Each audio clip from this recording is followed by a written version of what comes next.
Hello, everybody. Welcome to GM Chat with Mike and Jeff. Yes, and you may notice there are a couple extra people on the screen today. That's because we actually have a couple special guests with us today. Hello. So, I'm Jeff. I'm Mike. And with us today, let me see if I can do this, is our friend Buddy. Hello. And, ooh, the special effects are amazing here. Aren't they? Our friend Nikki. What's up? Those are amazing special effects. I love them. Thanks. Mm-hmm. I always put the guests in first, so. Oh, I didn't know there were actual special effects. I was doing the hand movements. Oh yeah, no, I have nameplates up for everybody. So. But I didn't know what order the windows were going to be in until it started. Just now. So I had to wait and do them while we said hello. But yes, we have assembled a group tonight because we all have one thing in common. We have all done what we're going to be talking about tonight, and that is how to write a great one-shot adventure. 3 of us have done it successfully multiple times. 1 of us has done it mostly successfully once. Well, 2 of us have done it completely successfully multiple times. 1 of us has done it almost successfully multiple times, and 1 of us has done it mostly successfully once. So. Okay, I can dig it. Yeah. Before we get into this, please forgive me. I still got this nasty cough, and I'm sucking on a cough drop, which the menthol then makes me sneeze. So if you Sneeze hear or coughs, whatever. odd noises coming from me, that's what it is, and I apologize in advance. Hashtag, at least it's not COVID. Yep. Agreed. Yep. Just got tested for that. It is not COVID. Well, 3 real quick announcements. We are here at Artifacts Worldwide supporting the Wildlife Firefighter Foundation. What they do is they help families of injured or fallen firefighters anywhere in the country. And so right now they're particularly focused on the folks battling the blaze in Colorado, and the blazes in Colorado, and the fires all up the West Coast. We have a link on our website, artifactsworldwide.com, where you can go and donate, and any amount you can donate will help, believe me. Second announcement, on November 7th, we're going to be participating in the Extra Life Game-a-thon for 2020, which is where gamers across Canada, the United States, and Puerto Rico get together, get online, do marathon broadcasting, and try to raise money for the Children's Miracle Network hospitals. And we are going to be on the air from 8:30 in the morning until 11 o'clock at night, doing 4 different Dungeons & Dragons games, and you're looking at the GMs. Yes. Talk about one-shots. We'll be doing 4 of them. Well, 3 of them. I guess one of them is actually part of the continuing story. Yes, you're right. Yes, yeah. So 3 of them. The last game of the evening is going to be in place of what would have been Tuesday's episode of Lands of Icathan, but we're taking the week off because it's election day and none of us are going to be able to concentrate. In fact, a good friend of ours, Leslie Withers, who was here a couple weeks ago, said, "So we're watching the election results together, right? What are we drinking?" Everything. And we have essentially settled on caramel apple sangria And moonshine. Because I'm bringing moonshine. That ought to get you there. Yep. And back. Of course, then Leslie said, "What are we doing about food?" And I was like, "Food? Food dulls Who the needs effect of the food? alcohol. Who needs food?"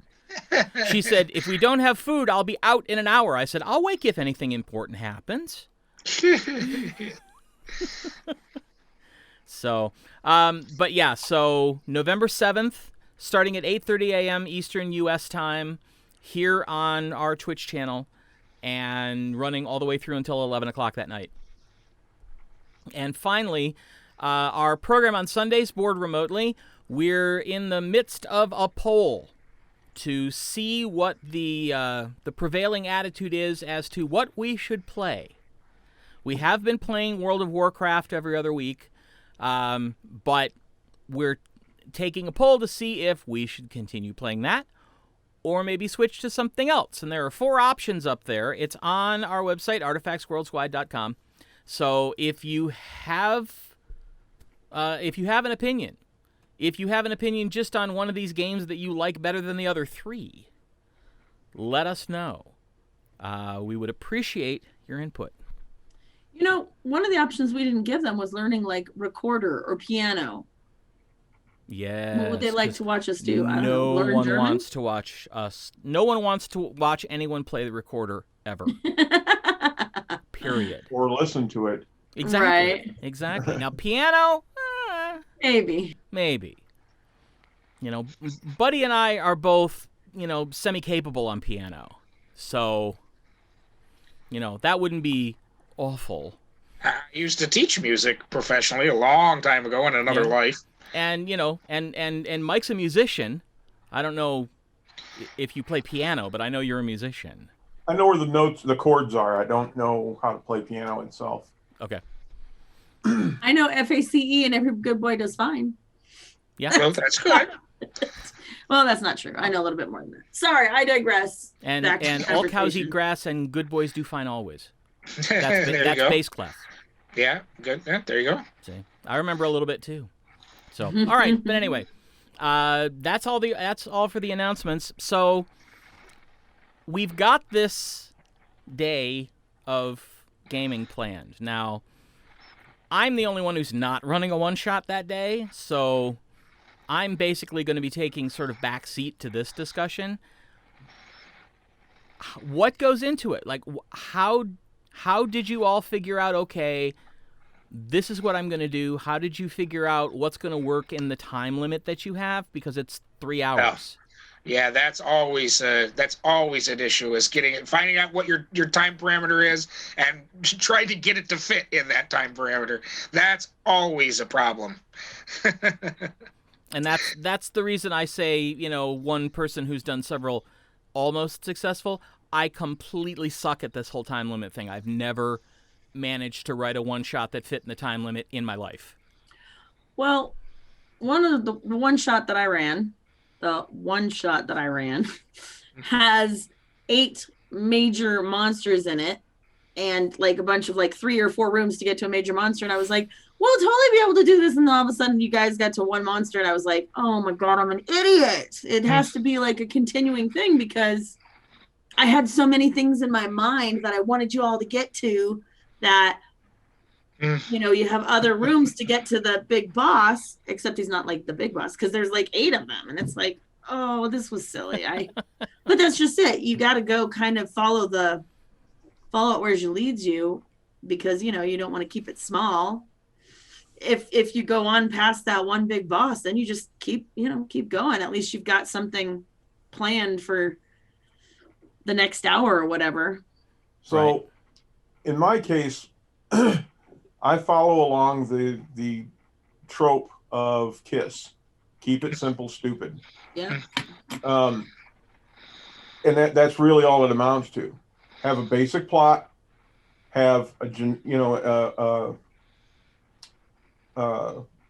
Act 1, Act 2, Act 3, and a denouement, and keep it real basic, and just keep the flow going that way. If it looks like they're going through it too quickly, you can always pad it. It's generally easier to add. Yeah, it's generally easier to add things than it is to subtract things. Yes. Yes, especially if you've got the plot already laid out. Yes. It's kind of tough to take some stuff away. So that's my general rule of thumb, is make it real basic. One thing, one plot line, no little rabbit holes, rabbit trails. Keep it right down the middle and keep everybody on task. And that's the other important thing. When you get into the game, don't let your players digress. Hmm. Keep them on point. We are known for digressing. Oh Lord. Yeah, you got to keep them in check because you got to keep it moving. So how did everybody get their ideas for these games? Oh God, way I always do. It just comes to me in a flash of brilliance, or whatever you want to call it. Nice. Inspiration. Let's just say inspiration. I've run a lot of one shots. I used to run games at Gen Con. I did that for years upon years upon years, and of course you have a 3 hour and 45-minute time limit, and that's it. So you learn to work with that. And by the way, Jeff, don't feel bad. The first year that I ran in Gen Con, I screwed up the time so badly. We were basically getting to what I thought was going to be the encounter they were going to hit in the first 15 minutes. We hit that when we had 15 minutes left to go. I screwed up the timing of that so badly, but you got to learn by a trial by fire, my friend. That's the best way to do it. Yes, but I haven't learned yet. I've been trying one shots for probably 2 decades, and I still can't get the timing right. Well, it is tricky, but coming up with the idea, there's you have a couple of sort of unique options when it comes to one shots. One, since it is not a campaign, you don't have to worry about recurring plot points, putting in things that you're going to eventually come back to later and stuff, which of course when you're doing a long-term campaign, you always like to put those little surprises in, and you're concerned more about the whole arc and also about the individual stories. You don't have the whole arc to worry about. You just got the one story to do. So that can free you up a little bit. If you don't know who the players are, sometimes that can free you up a little bit too, because then you don't have to worry about, okay, I know this player doesn't like these kind of plots, and I know this player hates it when this happens, and you've got all of those things that you have in your head when you have a regular group of players. If you're going to be running at like a convention or something, you don't know any of the players, that actually is more of a freeing thing. That can actually free you up a little bit because you don't have to worry about that. You could encounter almost any kind of player. But yeah, Mike is absolutely right. You need to make sure that you can keep people on task. Again, if you don't know the players, that helps a little bit because you can kind of be a little bit more of a dick about it. Hey guys, we've only got so much time in the slot. We need to get going, that's always something I have a hard time with when I'm dealing with my regular players, because I don't want to be that guy, It's much easier when you don't know who the players are.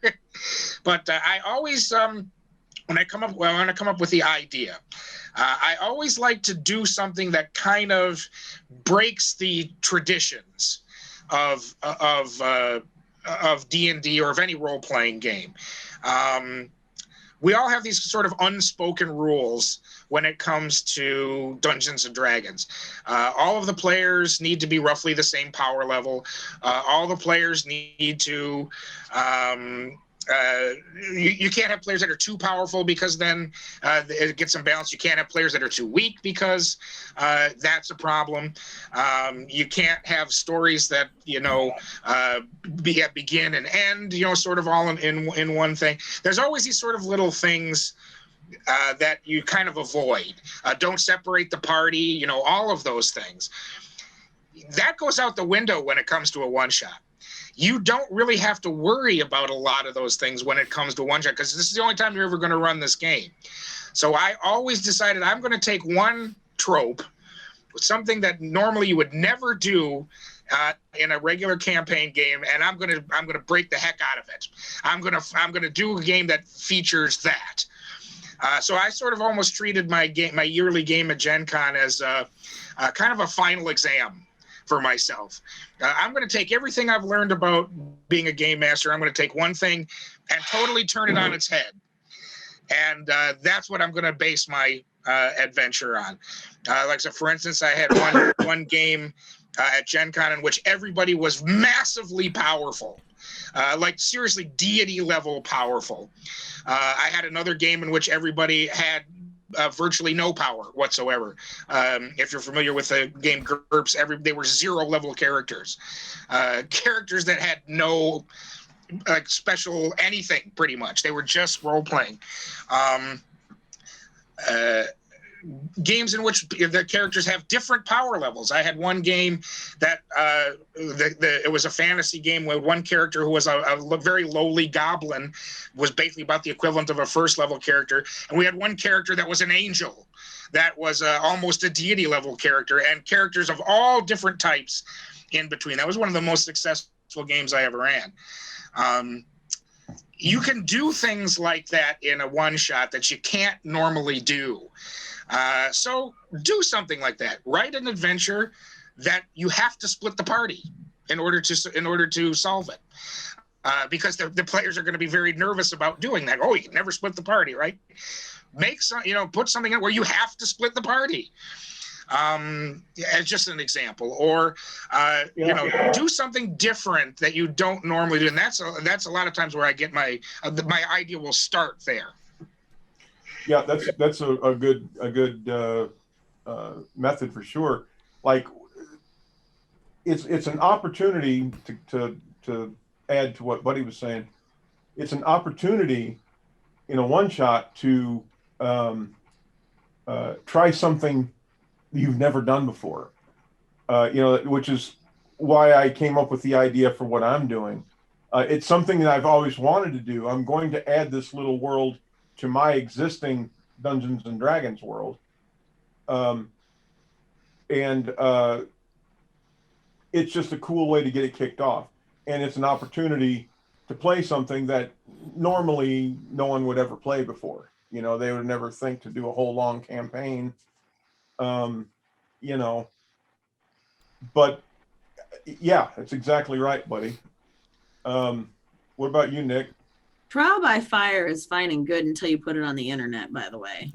Well, I've never had to do that. So I hand it to all of you guys for doing that. I've never had to do that. So you guys are definitely way beyond the ken as far as I'm concerned for that. We'll see about the one shot. I wanted to say that there are, if you're interested in doing one shots, there are one shots out there that you may borrow and make your own. I know the raccoons one, I know the bears one, there's a bunch of different other ones. Just do a little research.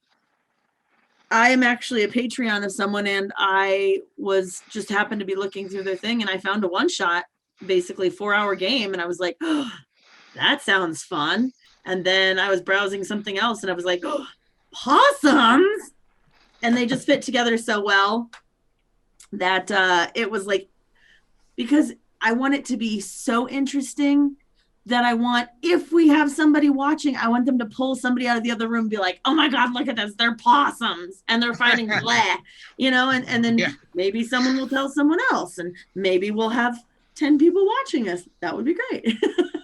But that's the other thing about doing something that you don't usually do, because, well, it's me, but I mean, who else would be like, possums? No, I'm sorry. Like, I just want it to be fun and exciting, because, we concentrate so much on other things, like all the D&D stuff and really serious roles and stuff. This is going to be a lot more fun than that, I think. I hope.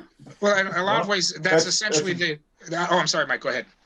I was going to say that's a great place to start your ideas for a one shot. Do something that's fun, lighthearted, something where everyone in general can have a great time, and that's a good option.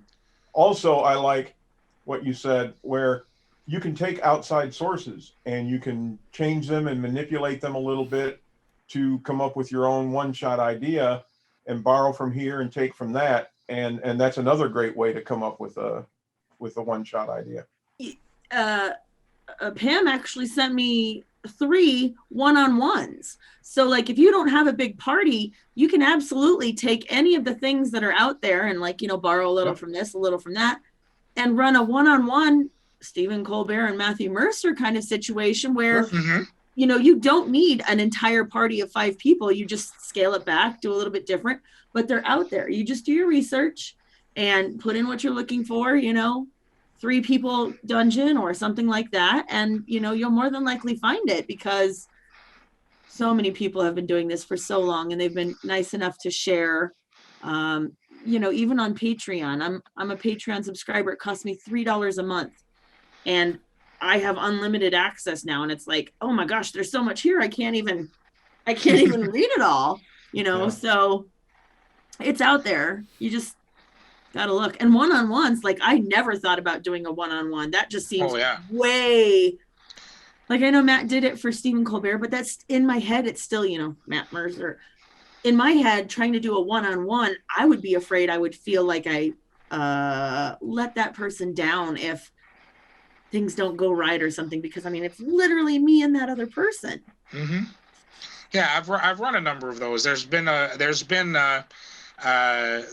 number of them published that have been for a long time. I remember back in the 80s, I had a friend that was a shut-in that he always liked to play D&D, but he couldn't very often join. This was the days before Zoom. He really couldn't join the rest of the group. So I would very often go over to where he was, and I would run one-on-ones with him. And a lot of times I would run some of those old, the older guys here will probably remember the old Mayfair games, the old DC Heroes game. Mm-hmm. They printed a whole bunch of one-on-ones in which there's one hero, and that's it. It's one DM and one hero. So we would run through. He was a big comic book fan, so we would run through those. Take one of those and just sort of change it a little bit so that it's a party instead of, one character. That's pretty easy to do. Almost any kind of published adventure can give you a great idea. Any movie, of course, any book that like we usually do for a normal game. But Mike's point about keeping it light, that is always that's a great thing. It's a great way to get inspiration for a game. That your possum game, basically, that you're running, in which we're all possum folks, that's very similar to the game that I talked about that I ran at Gen Con, in which everybody they weren't possum, but they were flunkies, basically. There was a big bad guy, and they were all minions of this flunky, and they had no power whatsoever.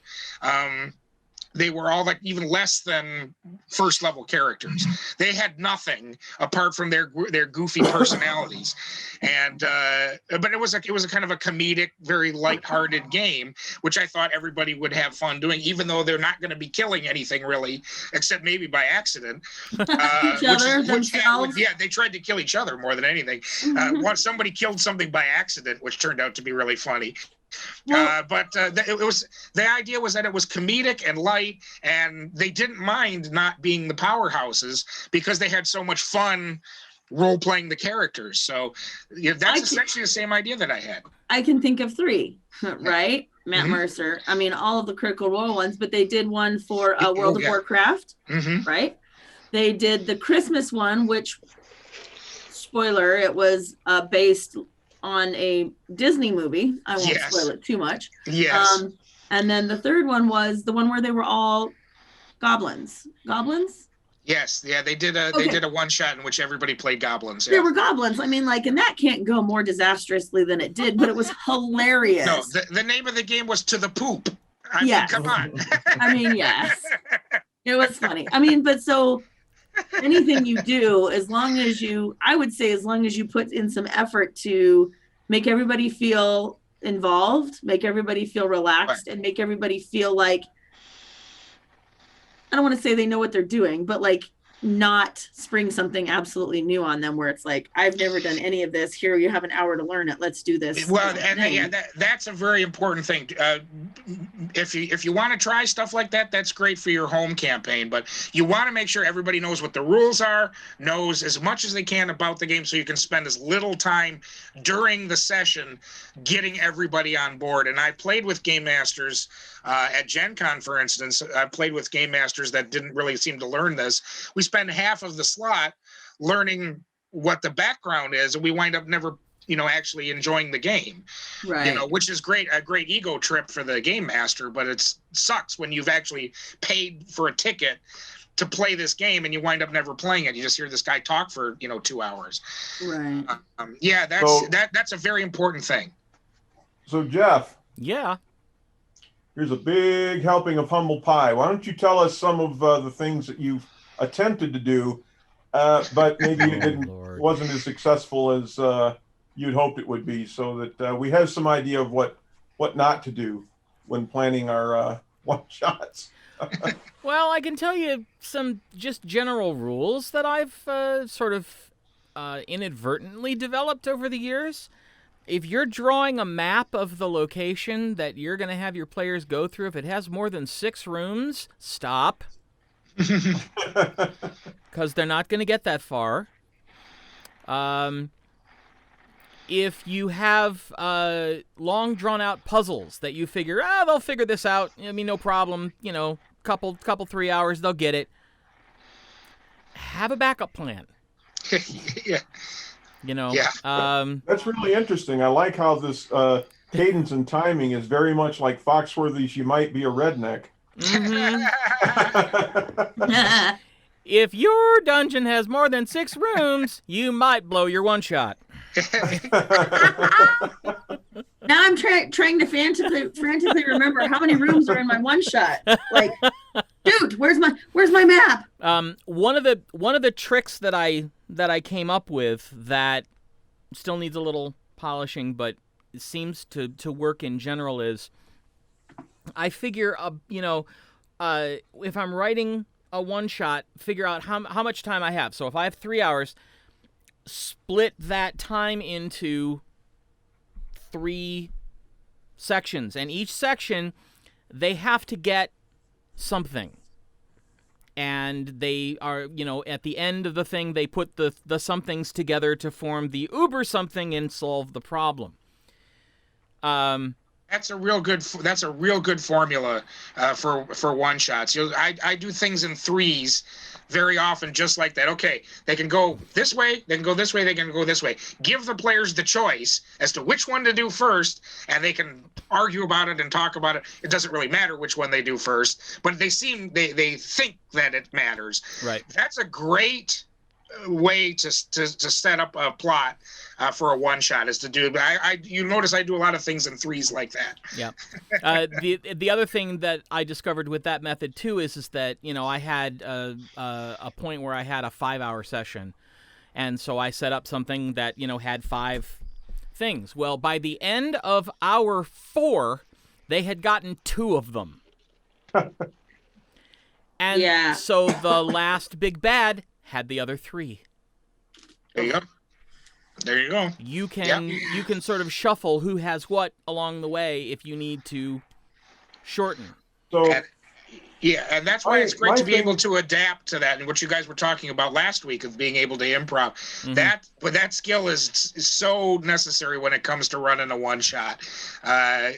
Just like Mike says, it's better to have too little than it is to have too much. Well, that's where your improv skills come in. If you wind up going short, I guess got to make up some more stuff. But if you're good at that, then you'll be just fine. I also think that there are a few things, a few rules by a dungeon master that is kind of thrown out the window with one shot. One being railroading. I think in this particular case, railroading your players is perfectly acceptable because, like I said, you got to keep them on point, on task, and they're not going to have time to go explore this other cave that they heard about. They need to go take care of this. That's and so in that particular case, I think railroading is fine. I think threats are fine. Because I'm seriously considering for my game bringing the Blue Bowl back out of retirement. You're right. That's a good motivator to keep them on task. I don't know what the Blue Bowl is. I guess I'm gonna find out. Yeah, let's hope you don't. The Blue Bowl is basically when players start getting off point or they start yammering with each other about stuff.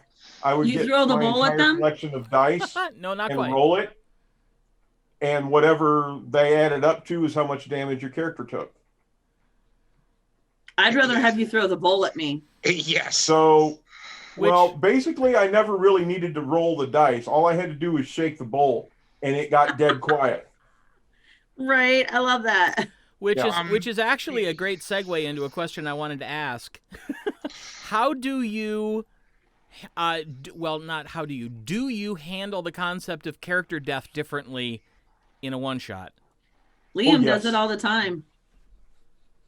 Yeah, it's different. One, it's often a little more acceptable because especially if you've just rolled up the character, you don't really have the connection to it that you do to like a long term. I've had characters die in one-shot adventures. It's not as bothersome. In fact, sometimes it can make some great narrative sense. If you have a character that as long as it's it makes sense in the narrative, I guess it can kind of feel more noble in a lot of ways. I've had a lot of players that wind up sacrificing themselves in the story during one shots because they realize that they're never going to see this character again. Hey, why don't I go out on a blaze of glory and save the day by sacrificing my character? I've had a number of players do that. So yeah, I think it is. But as long as you're not killing somebody, for instance, in the first half of the game, particularly if you're doing it at a convention where people have paid money to be there, if you've got someone that dies in the first 10 minutes, as long as it's not their stupidity, I guess. You better think of a way to bring them back. Yeah, either that or have another character available, which I always usually have a couple of backup characters just in case, because then the player really feels cheated if they paid full price for a ticket and they die in the first 10 minutes.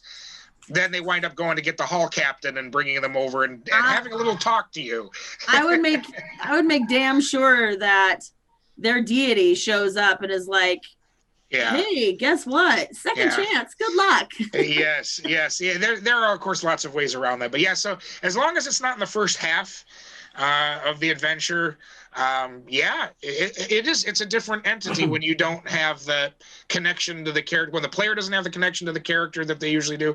And there's, you're never going to see the story or the players again or the characters again at the end of it.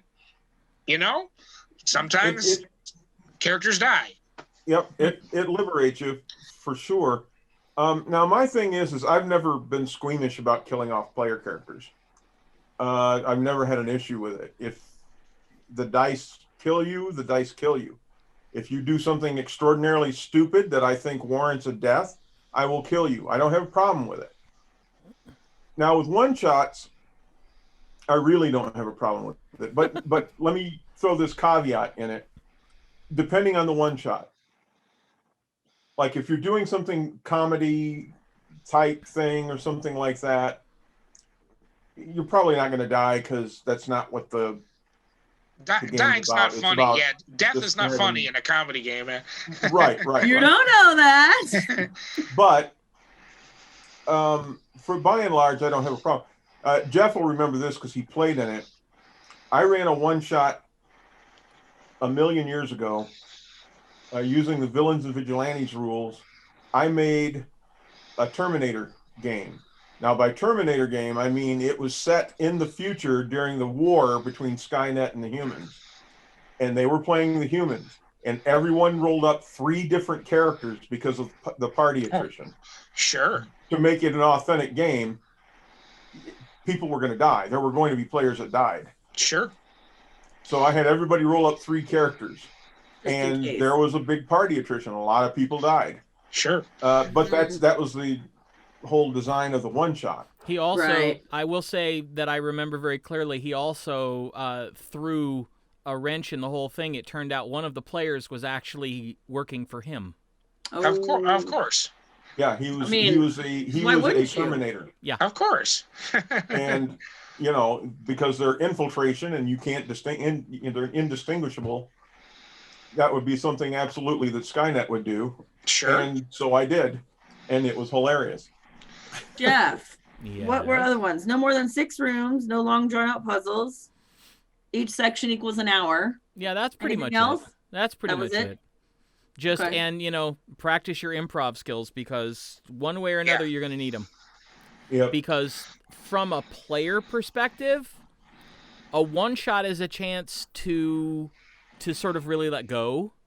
Yes. To experiment, to And have try fun, and stuff just be that crazy. you've never tried before. Yeah, you know. play a race you've never played before, a class you've never played before, a combination you've never played before, a character type you've never played before. Switch the gender of a character if you've never done that before. Play a character of a different orientation, sexual orientation than what you normally play. Do something to play. If you're shy, play a flamboyant character. If you're flamboyant, play a shy character. Do something you don't normally do. This is your chance to really kind of have some fun and do something different. If you don't like it, you never have to do it again. Okay, so this for me segues into the how, as a player, do you prepare for a one shot? I mean, other than like prepare to die, like all those things are no. But like, how do you? So I'm playing 3 different games, or well, I'm playing 2 different games, but I'm playing 2 different games, and it's like, we're playing a level 20 character, and it's like, geez, there's so many spells to choose. We're only going to have 3 hours. I guess I don't need a mansion, so it's like, take that one out and do something else. Perhaps I need a mansion, but I'm thinking not. But it's only 3 hours. So how does one prepare? I mean, and that's the other thing is like, I don't know. We're supposed to be with other people that we've known for a long time, and we don't know anything about them. How much pre-work do you do? Do you give your information to the other characters? Well, how much as a player should you do? Well, here's one thing that specifically for the game you're talking about. I try not to metagame. So when you're choosing spells, or you're choosing attributes, or you're choosing magical items for a level 20, do it as though they have gone up through levels and pick what they would have taken at those levels. And that's what you have to work with. But that's how I'm doing Why it. wouldn't you metagame that? Well, a little metagaming is almost expected in a one shot. It really is. Yeah, there's nothing wrong if that's what you want to do, but that's how I approach it. I just do it as the character leveled up. Yeah, at the same time, because I'm playing in that level 20 game too, and I basically, when I was picking spells, looked at it as, okay, this is somebody who's worked his way up to this level. He's completely comfortable with the powers at his command. What is his normal? Yeah, what would his normal rotation be? What does he normally walk around being prepared to do on a and that's the other on an everyday basis? What does he leave the house with? Yeah, right. I mean, there's the ability to have, like what we're playing. There's the ability to have all of the spells available to you, and it's just kind of pick and choose what you learn for the day. Sure. So it's kind of like, maybe I would know a mansion, but I don't necessarily need it when I'm here. Right. In the area that we're in. That's the thing, for this particular game, it's people who are, getting up in the morning, they live where they work. Yeah. And so it's, what do I have prepared on a regular basis? Right. For, just what may come up, at work. Yeah, that makes sense. Yeah, and I'd say because that's the game that I'm running. Yeah, I mean, you probably should talk to the other players. In fact, I actually wrote that in the blurb that I sent out, that you should know at least who they are. You guys live together, you work together, you get to decide who comes in and who doesn't. So you would, if there was someone that was not desirable, you wouldn't allow them to be a member. It's like a club. It's kind of like a club. You're going to let in the people that you like, and you're not going to let in the people that aren't going to work as well.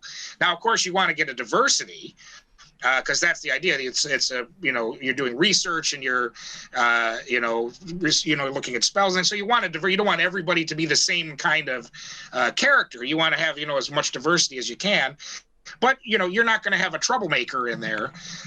And one way to sort of do that is to talk to each other. You would at least know who the other characters are in general, because you live together and you work together. You might not talk to each other all the time.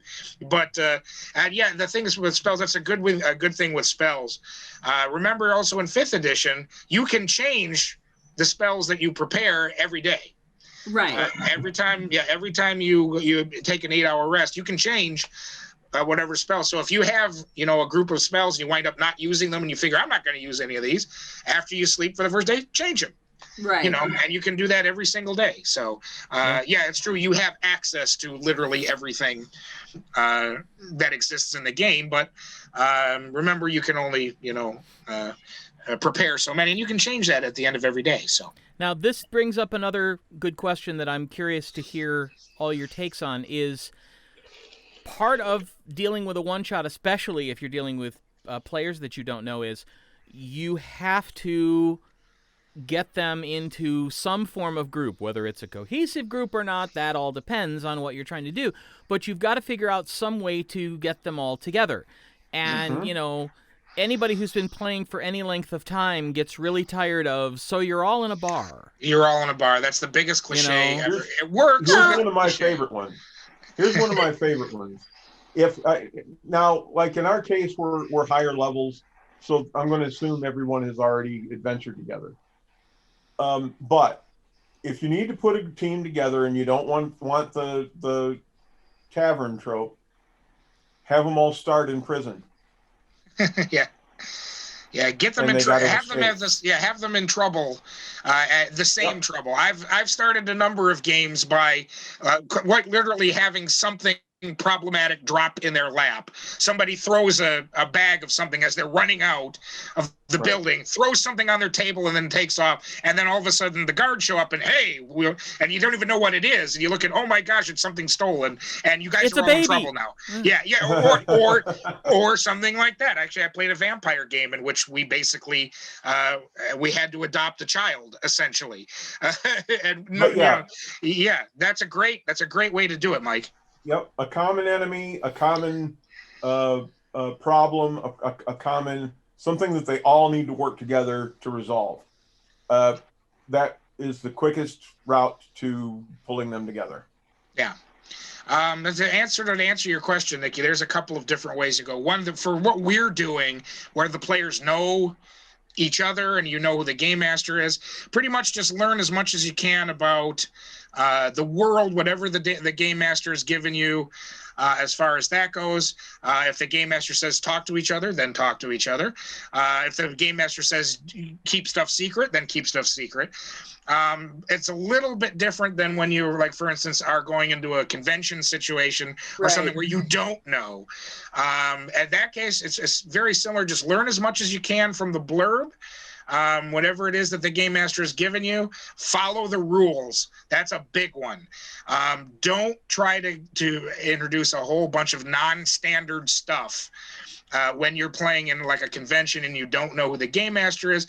Don't add magic items Homebrew. Don't add homebrew stuff. Don't add really bizarre thing. It just it slows everything down. Even if the game master allows it, which there's a good chance he won't. Even if the game master allows it, it slows play down. He says, okay, well, what does that do? Okay, how does that work? And then you have to explain it while everybody else is sitting there waiting. Right. So yeah. I think like research, just kind of having an understanding of what you're doing and what your character is feeling and their thoughts and what they wouldn't do ever. What their goals are. Sure. And if it's a convention where you don't get to roll up a character, which most of them you don't. A lot of them you're given a character when you get there. You'll get a pool of characters and everybody decides. Have maybe kind of an idea of the type of character that you might like to play, but be flexible because someone else is if there is that character, someone else is very likely to snatch it up. And unless you want to, start a fist fight in the middle of Gen Con, which I don't recommend, you might have to give up the character that you really, really want to play. But just maybe go ahead. I was going to say, I think finding like the flaws or getting gifted a character and saying, how can I make this mine? Like, it's this really weird, awkward combination, but I better embrace it. But seeing in my mind at that point, then it's like, embrace it and take it and make it your own. I think that's the best way to get through a convention game when you're handed a character, you don't know who the characters are. That's how to have fun. That's absolutely the best way to handle it. Whatever the character is, okay, I never would have made up this character. This character's got all kinds of problems. I'm going to find the fun stuff in here, or I'm going to make up the fun stuff in here, and I'm going to play it. You know, I don't know these people. I don't care if I make a fool of myself. Make a fool of yourself. Right. Really play the character up as you see it, and you know what? Have a good time. Even if you're the only one at the table that has a good time, at least then you've gotten your money's worth. So that's probably the absolute best attitude to have for a player in a situation like that. Yeah, I strongly recommend that. If you're a player and you're playing in a convention and you don't know who the characters are, you get handed one. That's the best way to do it. Jeff. Yes, ma'am. One shot you've never done that you always like to do. Good question. Everybody. Evil there. characters. What? Evil characters. Yeah, and we had that discussion. Basically, yeah, right up a one shot where the actual goal is to survive to the end of it, and not survive the dungeon, but survive the other players. So, like the goblin one, kind of was. They weren't bad. They weren't evil. They were just all for themselves, and so there was some kind of infighting and stuff like that. Yeah. But, you know, I ran one Drow campaign, which didn't really work well as a campaign, but I think as a one-shot, you could have a lot of fun with that. Just say, you know, well, you've been fighting villains the entire time you've been playing D&D. Congratulations. Now you are the villains. Right. And actually have them attacking a town and have a group of heroes that are going to oppose them, but the GM plays the heroes. Right. Yeah. Again, that's another great way to approach the adventure when you're creating it. Do something you wouldn't normally do. Hey, instead of playing the heroes, play the villains. Right. You know, play super villains and have the game master run the superheroes. And your goal in the game is to put the Doomsday Machine together. Right. You know, but of course you're going to have these pesky superheroes that are going to be foiling you at every. That can be huge fun. Yeah. Mike, I'm going in order on my screen. Yeah. Okay. This just occurred to me that would be a lot of fun to try as a one shot. Every cliche, every trope in Dungeons and Dragons, play. The player characters play. You know, the guy playing the paladin, the knight in shining armor with the Dudley Do-Right cheesy grin. Just all the way down the line, every single trope. Just every cliche you can think of, the party finds themselves in a dungeon and they fight a dragon. I mean, everything right down on the nose, everything. A doe-eyed druid girl who likes to turn into a deer, right? Mm-hmm. There's a tavern brawl. There's got to be a tavern brawl. Yeah, every cliche. It needs to start in a tavern, right? Right. Absolutely. And that's where your brawl begins. Buddy, how about you? But that's tough. I've been sitting here trying to think of one, and I think I've been pretty fortunate that I've gotten to run pretty much all of the ones that I've wanted to. I've done villains. I did a game in which it was a Western, which everybody were the bandits, and that was the goal, was they had to rob a train. Well, they had to rob a bank first, and then they find out about the train, and they had to rob a train. And of course, the white hats are out, you know, to get them. Boy, my players loved that one. Yeah, I've done, you know, superpowered characters. I've done brand characters. I did a game that I ran in Star Trek: The Next Generation, which they played the bridge crew, basically. So I got to play with that continuity, and that was fun. I ran a Quantum Leap game, which was great. I love that. Yeah, I ran a game based in Time Bandits. I ran a game where they actually got to play the little folks, and that was fun. I've been pretty lucky. So I guess if I had to pick something, I would have to pick like maybe a brand, like a brand name or a copyrighted world that I haven't done yet. I'm thinking running like an authentic Game of Thrones adventure. I didn't watch Game of Thrones, so I don't know anything about it. So in which like players die it's like Dungeons and Dragons without the whimsy. Yeah. Oh, I see. Lots of incest, lots of killing. Oh, yes. I did see the Red Wedding because I really wanted to, and that was amazing. Oh my God. Yeah. So that you would have that I think maybe I'll pick that because, boy, I have absolutely no idea how you would run that. Run player incest where you're killing players left and right. It would almost have to be a campaign because that's not a one-shot kind of thing. It isn't, but it would be interesting to see it as a one-shot. So I guess that's what I'm going to pick. Running again, I have no idea how to do it. Running a one-shot set in the world in Westeros during the time period of the Game of Thrones. I think it would be a lot of fun. I'm sitting here thinking of some of the old games that I loved. It would be great to bring back the old TSR Buck Rogers setting and run a one-shot in that, because that's like, golden age science fiction type stuff. It also struck me as you were talking, Buddy, that I don't know what system you'd use, but man, would it be fun to run a Blade Runner game. It would. Yeah. In fact, there's a couple of Cyberpunk games. Of course, Cyberpunk itself, which just has a new thing. There's a new game called Altered Carbon, which is very similar to Blade Runner. That you could run with those, and those worlds are designed for that kind of level. But yeah, actually setting it in the world of Blade Runner would be really interesting. Yeah, like set it on one of the off-world colonies where the players have to deal with a replicant uprising. That would be interesting. Yeah, that'd be great. I think another little spin on that might be a lot of fun to do is do the aftermath of Ex Machina, for those of you who've seen it. Sure. Yeah, I mean, now there's a synthetic human who is quite diabolical on the loose on the world. Are you sure he's not Nalthus? What? No. Are you sure he's already not Nalthus? Ex Machina, the AI was disgustingly intelligent.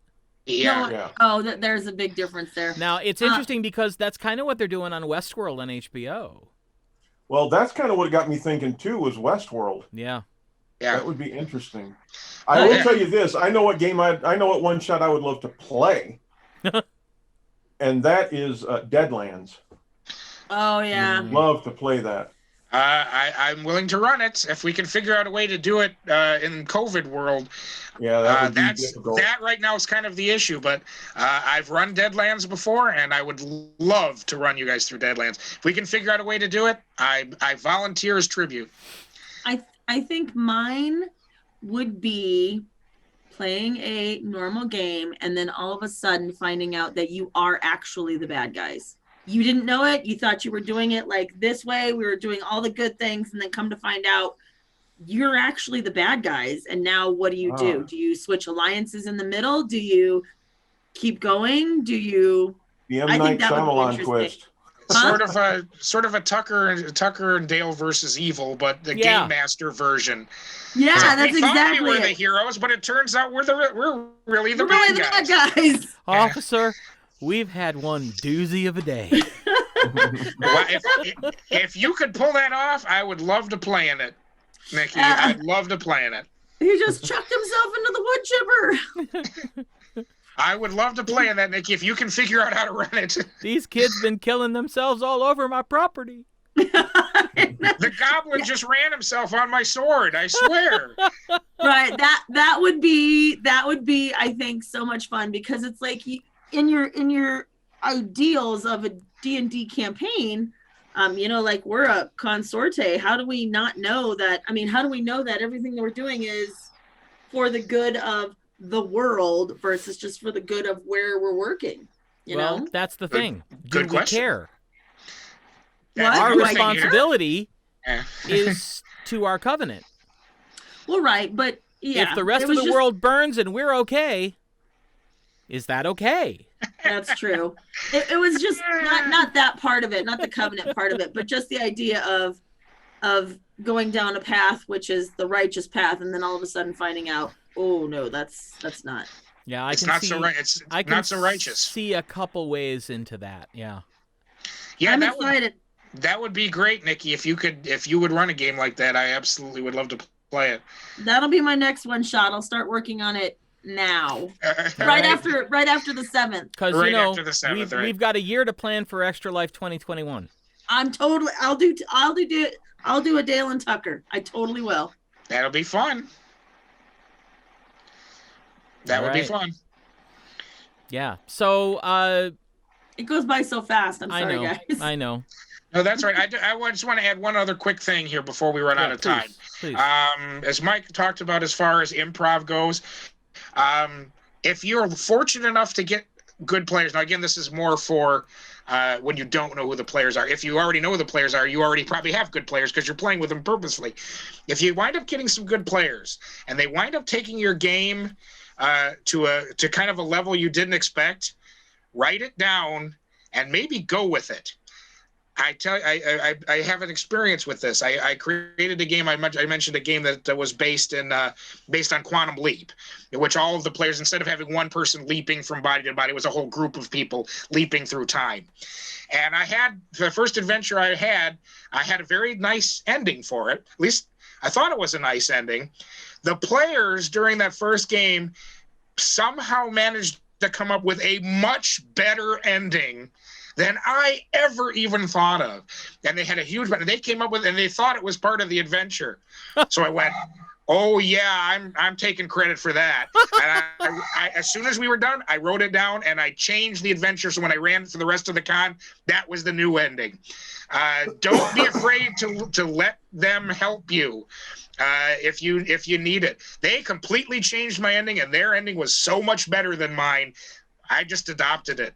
So maybe that makes me a morally questionable person, but do it. Let your players help you. If they come up with something good, write it down and use it. My favorite meme. You see a warehouse in the distance, says the DM. Player, is that like a werewolf, but instead of a wolf, they turn into a house? DM frantically writing down stats. It is now. It is now. Yeah. Yep. Mm-hmm. So don't be afraid to let your players help you. That's one of the top 5 rules for any player. Never give your DM an idea. I love that. I'm like, oh, it's a warehouse. All right, Cool. so we've just got a few minutes left. Since we're talking about one-shots and we've got all these one-shots coming up a week from Saturday, give me your elevator pitch for your game. Just to let everybody know what it's going to be about. Buddy. You guys go first. Okay. Okay. The 30 seconds. the group of players are very powerful wizards and sorcerers, and they live together in a covenant of wizards. They live together for mutual research and mutual protection, and there's actually a whole society of wizards that live this way, set in the Forgotten Realms, and the players are actually in charge of the Covenant. They run everything. They have underlings that do things for them. They have people that live in the Covenant, but they are in charge, and they're the ones that have. They've kind of retired from adventuring at level 20. You're kind of done with your world of adventure, but of course, every once in a while, something happens at the Covenant that requires your immediate attention. And that, of course, is where we'll be picking up. So the players are going to be running their own Wizards Covenant. Cool. Very powerful wizards, all 20th level. All right. Excellent. Nikki. Mike. No, Oh. Nikki. Oh, by the way, it's called the Mystery at Dragon's Rest. That's what it's called. All right. The mystery at Dragon's At Rest. Dragon's Rest, yes. That's super cool. Mine is they're possums. They live in a possum world. No, I'm kidding. They live in any particular setting that you would have. Their life is pretty closed in. They're friends with the elves who live in a nearby town. They're also friends with the Fae, and they had adventured. They had helped the Fae do something fancy before, and the Fae have set them up basically for life. They did such a good job that they have basically unlimited resources. They've got gold so they can go get their supplies and stuff. And some of them might actually miss adventuring, just kind of like that. It's like, we're kind of retired. We don't have to do anything. I want to do something. So we'll see. The City of Lost. I don't remember what it's called. Yes, and now I have the theme song in my head. They're a real possum clan sitting in their possum land, making all their possum plans for the colony. Do it. Now, I'm see, ready. I hope you recorded I that. went a different way. I'm thinking, well, here's a possum boy, and here's a possum girl living in their possum world. I know that's Write them all up. I'm we'll playing get for we'll get. Mike. Okay, I decided I'm just going to read you my introduction Oh, all to right. the game All right. itself, because that will do better than anything I can fumble with. In a remote corner of the world, nestled far away from civilization, is a sleepy little land filled with the riches of nature and abundant life, with beautiful vistas ranging from the deep green forests, golden fields and meadows, tall wondrous mountains, blue skies, calm streams, and lazy rivers, with hues a tad more saturated than normal. This paradise doesn't belong to men, dwarves, or elves. In fact, it is completely unknown to the world, but rather it belongs to a simpler folk, the animal kin. The denizens live a peaceful and tranquil life within society of community and equilibrium, in a place they call Humblewood. Oh, I'm so excited. I cannot wait. Nice. Sounds like fun. All right. So this is what you have to look forward to on November 7th, starting We at hope you tune in. It's going to be a load of 8:30 in the fun. morning. Mike begins with the first game at 8:30. And then Buddy runs his game at noon. Nikki runs her game at 3:30. And then at 7, we'll be doing a chapter of the Lands of Acathan game. Yep. So all I this can't information is available on the artifactsworldwide.com website. So check it out. We hope you'll join us on Saturday, November 7th. It's going to be a lot of fun. There's going to be a lot of caffeine, and there are going to be donuts. So, well, of course, there will be bacon. Duh. If you I know. if you can email that stuff to me, I'd be very appreciative. Email the bacon and I- donuts. Bacon and Don't donuts, yeah. Think that's gonna work, but I'll like hand them to you through the camera. There's your That would be donut. great. Zuckerberg, get on that. yeah, Willy Wonka, that shit. Go on. That's right. Mike TV it for me. That's right. It worked for Mike TV. It can work for us. Exactly. That's right. Thanks, guys, for letting us come on. I always love it, but Yes, this is I like appreciate important because how do you do a one shot? I got a week to figure it out. Yes, I always appreciate the invite, guys. Thanks a lot. Yep. Thanks very much, both Buddy and Nikki, for joining us for this. It's going to be a hell of a lot of fun. It is. It is. I'm So excited.